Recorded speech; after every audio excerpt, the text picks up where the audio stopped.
کبھی آپ نے محسوس کیا ہے کہ ہم اللہ سے مانگتے تو ہیں لیکن دل سے نہیں؟ زبان تو حرکت کرتی ہے لیکن دل خالی سا لگتا ہے۔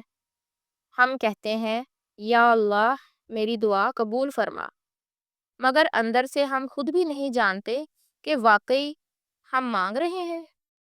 کیا ہمیں پتہ بھی ہے اللہ سے مانگنے کا صحیح طریقہ کیا ہے؟ قرآن ہمیں سکھاتا ہے کہ رب کو کیسے پکارنا ہے۔ آئیے آج ہم سیکھتے ہیں اللہ سے مانگنے کا اصل سچا قرآنی طریقہ۔ قرآن ہمیں سکھاتا ہے کہ اللہ سے کیسا مانگنا ہے۔ دل سے مانگو، صرف زبان سے نہیں۔ اللہ تعالیٰ فرماتے ہیں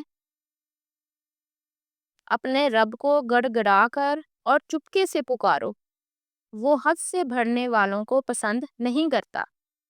جب مانگو تو یقین کے ساتھ مانگو کہ اللہ سن رہا ہے۔ نبی کریم صلی اللہ علیہ وآلہ وسلم نے فرمایا اللہ اس بندے کی دعا قبول نہیں کرتا جو بے دلی سے مانگے۔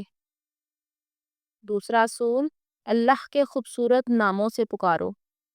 کتنے خوبصورت نام ہیں اللہ کے۔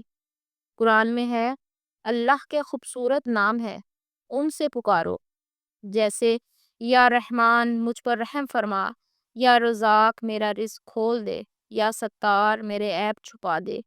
تیسرا اصول، گناہوں کا اعتراف کرو اور عاجزی سے مانگو، جیسے حضرت آدم علیہ السلام نے دعا کی تھی ربنا ظلمنا انفسنا، اے ہمارے رب ہم نے اپنی جانوں پر ظلم کیا، کیونکہ ہم بہت گنہگار ہیں۔ اپنے گناہوں کو اللہ کو بتاؤ، یا اللہ مجھ سے گناہ ہو گیا مجھے معاف کر دو، یا اللہ میں آئندہ ایسے نہیں کروں گا مجھے معاف کر دو۔ ہر انسان اپنے گناہ تو جانتا ہی ہے، تو اللہ کے سامنے اپنے گناہ بتا کے اس سے معافی مانگو۔ لوگوں کو بتانے کی کوئی ضرورت نہیں، صرف اللہ ہی ہمارے رب ہے، انہی سے مانگو، دل سے دعا آئے گی۔ چوتھا اصول، دوسروں کے لیے بھی مانگو۔ جب آپ کسی کے لیے خیر کی دعا کرتے ہیں تو فرشتے کہتے ہیں آمین آمین، اور تیرے لیے بھی۔ جب ہم کسی کے لیے دعا مانگتے ہیں، کہتے ہیں نا کہ اپنے بھائی کے لیے دعا مانگو، جب آپ اپنے بھائی اپنے بہن کے لیے دعا مانگتے ہو تو اللہ تعالیٰ کہتا ہے یا اللہ یہ اس کے لیے دعا مانگ رہا ہے، اس کی دعا بھی قبول فرما۔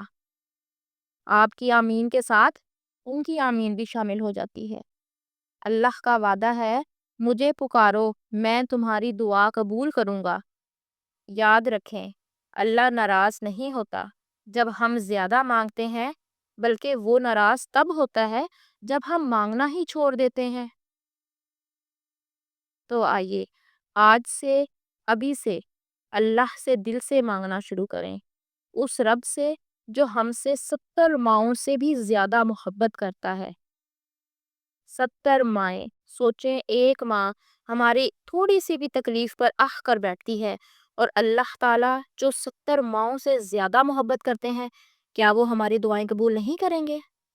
سوچیں، اللہ سے مانگو، کیونکہ وہی واحد ذات ہے جو کبھی بھی نہیں کہتی۔ جزاکم اللہ خیرن۔ السلام علیکم ورحمۃ اللہ۔